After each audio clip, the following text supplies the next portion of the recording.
In the heart of Africa, where the sun bleeds over the savannah and the wind carries whispers of ancient violence, there lived a lion unlike any other. They did not speak of him with affection. They remembered him in fear. He was not born noble. He did not inherit wisdom. He did not inspire loyalty, he demanded it. His legacy was not built on harmony, but on dominance, earned, taken, enforced by fang and claw. His name was Mr. T, and in the kingdom of lions, he ruled like no other, but he did not rule forever.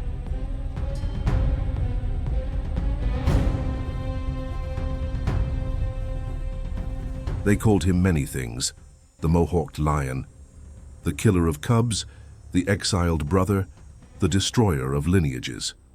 For some, he was a beast. For others, a force of nature. He was a lion who refused to be tamed, not by his pride, not by his blood, not even by time.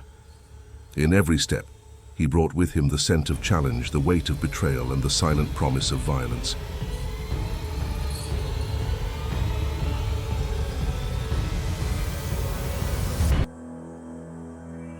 His story does not rise like a hero's tale. It descends into shadow, into blood, into the kind of silence that only follows, screams. What he became was not what nature intended, and yet he was more natural than most. Nature made him, nature unleashed him, and in the end, nature turned on him. This is not a story of triumph. It is a story of dominance bought at the price of kinship, of ambition stronger than brotherhood, of survival that devoured loyalty.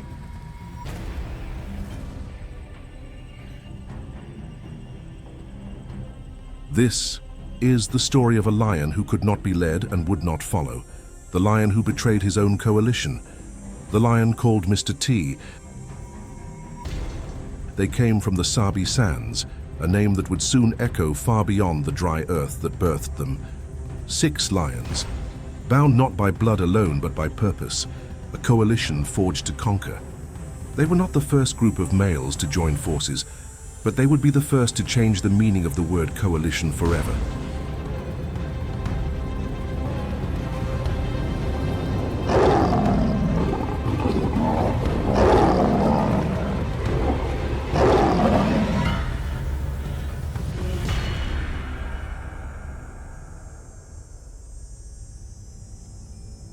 They called themselves the Mapogos, and they came like a storm, ruthless, efficient, unstoppable.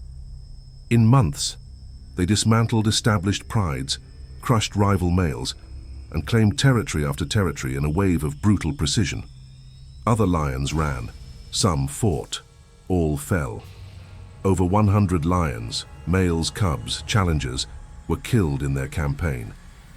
The Mapogos ruled not with grace, but with overwhelming, unapologetic violence. Among them was Mr. T. He was not the largest, not the oldest, but even then there was something in him, something coarse, raw, unshaped. His black mohawk marked him like a scar of destiny.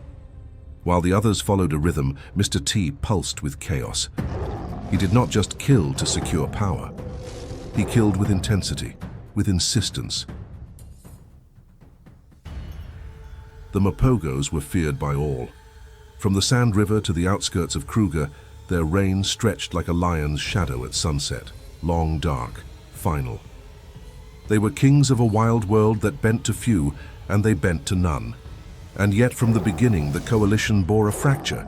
It was small at first, hidden beneath the pride of their victories. But lions, like men, do not share power without cost. Mr. T was not made to serve. And in a brotherhood built on domination, there could be only so much room for a lion who refused to bow. While the Mapogos stood together, their enemies trembled. But unity does not last in kingdoms made of blood. And soon, the bond that made them unstoppable would begin to fray from within. If you're fascinated by stories like this where nature writes its own legends, then take a second to like the video.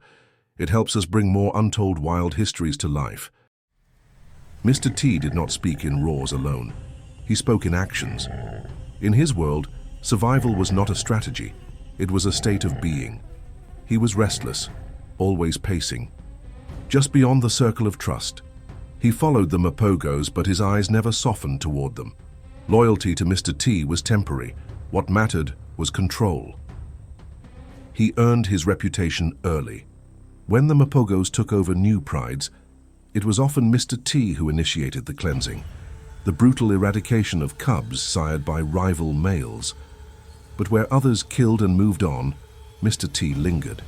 He returned. He made sure none survived. There was a violence in him that went beyond instinct. It was personal. It was deliberate. To the lionesses, he was terror in the shape of a king. To rival coalitions, he was death in the grass. Even among the Mapogos, he was set apart, not because he was stronger, but because he was willing to go further. The others respected order. Mr. T respected only fear. As time passed, his behavior grew more erratic. He clashed with other Mapogos over mates, over kills, over nothing at all.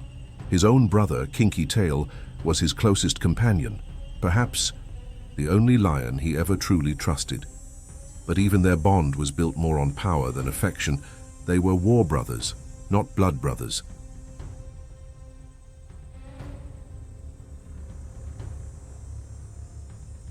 The savannah whispered about him. Rangers, filmmakers, local guides, they all saw something in Mr. T that unsettled them. He was not merely a lion, he was a creature of consequence. He acted as if he had no future, and in the wild that made him more dangerous than any other. He began to distance himself from the coalition. Less present during hunts, less interested in sharing the spoils. It was not rebellion, it was inevitability. Mr. T could not coexist with equals. He did not see brothers. He saw rivals in waiting. And so, the lion that helped build an empire began to walk alone. Still feared, still dominant, but already turning his back on the only alliance that ever gave him power. He was no longer part of a coalition. He was becoming a kingdom of one. The Mapogos had carved out an empire. 6 kings in a land where one was already too many. For a time, it worked, through strength, fear, and violence. But balance in such a coalition is never stable. Too many jaws for the same kill. Too many wills for the same pride. And in the heart of this pressure, 2 lions stepped away, Mr. T and Kinky Tale, brothers by blood, partners by instinct. Where Mr. T was the storm, Kinky Tale was the anchor. Not as volatile, but no less deadly. Their bond was different, less political, more primal. Together they had learned to fight. Together they had survived the rise, and now together they would risk everything by leaving it. They split from the main Mapogo group and moved eastward, searching for new prides. To dominate, land to conquer, names to etch into the dust of unclaimed territory. This was not exile, it was ambition. A move that might double their reach or end them both. What they found was not opportunity but resistance. The territory was not empty. It was ruled by the Majingilain coalition, 4 lean, calculated males with the patience of shadows. They were not as brutal as the Mapogos, but they were smart, strategic, watching, waiting. When Mr. T and Kinky Tale crossed into their domain, they didn't just challenge rivals. They challenged tacticians. Still the brothers pressed on. They claimed a pride, asserted dominance, and brought with them the same force they had used to conquer before. But they were no longer 6. They were 2. And the savannah is not merciful. To those who forget the odds, Mr. T remained blind to the threat. He believed fear alone would keep the Majingilain at bay. He had seen lions run before. He expected the same again. But the Majingilain did not run. They planned. And when they struck, they did so with precision. The morning was quiet, the kind of silence that feels staged, false. The pride Mr. T and Kinky Tale had taken was resting near a thicket when the ambush came. The Majingilain moved like smoke, 4 against 2, under the cover of dawn. Kinky Tale, caught off guard, found himself isolated. Mr. T, just out of reach, could only watch as the trap closed. He tried to charge in, but hesitation slowed him. Survival whispered louder than brotherhood. Kinky Tale fought back with the fury of a lion who knew he had no help coming. He landed blows, he roared, he bled. But the outcome had already been decided, not by strength but by numbers. The Majingjalan brought him down in brutal unison. One held the spine, another tore the leg, a third crushed the throat, and the fourth waited just in case his breath returned. It didn't. Mr. T stood yards away, panting, watching. He did not run to save his brother. He did not run to avenge him. He simply turned and vanished into the bush. Some said he was waiting for the right moment to strike back. Others said he never forgave himself. But the truth is crueler. Mr. T never looked back. Whether out of fear, strategy, or nature's cold design, he left Kinky Tale behind, the lion who had fought beside him in every war. The only one he may have ever trusted gone. And in that moment, whatever piece of Mr. T still belonged to a coalition, to a brotherhood, to anything beyond himself, died too. Mr. T returned to the Mapogos not as a brother, but as a storm reborn. Scarred, hardened, and unaccompanied. The others saw him approach alone, Kinky Tale absent, questions unspoken. He did not explain. He did not ask for place or permission.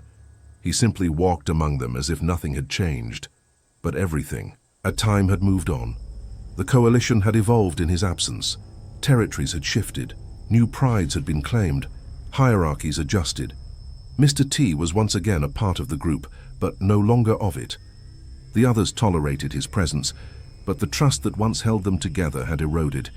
He began to act without unity, patrolling alone, mating alone, hunting when it suited him, not the pride.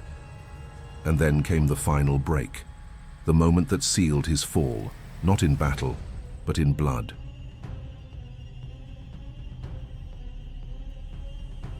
A pride once ruled by the Mapogos had cubs, young, healthy, but not sired by Mr. T. They belonged to the coalition, to lions he once called brothers. In the wild, that mattered. Shared blood meant shared survival. But for Mr. T, bloodlines not. His own were threats. He returned to that pride under cover of night. What happened next was not instinct, it was decision. The lionesses fought to protect their young. Mr. T fought harder, and when the dust settled, the cubs were dead. He had murdered the legacy of his own coalition. It was not a political act. It was not a calculated move to seize control. It was personal. Mr. T had abandoned kinship. He chose dominance over loyalty, instinct over alliance. And in doing so, he crossed a line few lions ever dare approach. He became a fratricide, not by killing his brothers, but by destroying their future. From that moment on, he was not just feared, he was hated, even by those who once called him their own. Time did not forget Mr. T. Neither did his enemies. Old now, worn by the countless fights, and scars that wrapped his body like a second skin, Mr. T had no allies left. He roamed alone, surviving on scraps, shadowed by silence.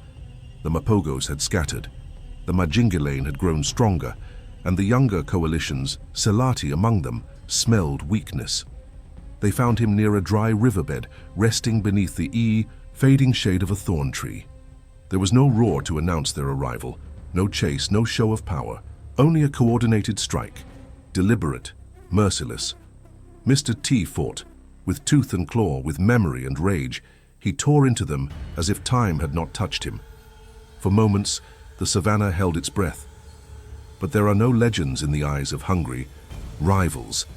There is only the present, and Mr. T no longer belonged to it. They overwhelmed him, not by strength, but by youth, by numbers, by inevitability. When it was over, the dust rose, the wind shifted, and the lion who once ruled everything lay still.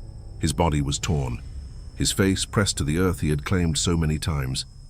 No audience, no glory, only death. He died not as a king, but as a warning, a fate earned, not stolen. Long after his death, the name Mr. T still echoes across the savannah. To some, he is remembered as a monster, an embodiment of unchecked aggression, a lion who devoured even the bonds of blood to secure his rule. To others, he is a legend, an uncompromising force of nature who rose alone and fell on his own terms. There is no statue for him, no grave, Only stories passed from guide to guide, whispered beside campfires, captured in fading footage and fading memory. But in those stories, he grows larger than life. He becomes more than a lion. He becomes symbol, not of greatness, not of wisdom, but of raw feral will. Mr. T did not just fight the world around him. He fought the very laws of brotherhood, of balance, of survival. And in losing, he became immortal. Mr. T was feared, hated, admired, and ultimately, alone. But what do you think his legacy truly is? Was he a monster shaped by survival, or a legend forged by instinct? Let us know in the comments. We want to hear your verdict. If this story moved you, honor his name by liking this video and sharing it with someone who still believes in the wild truth of nature.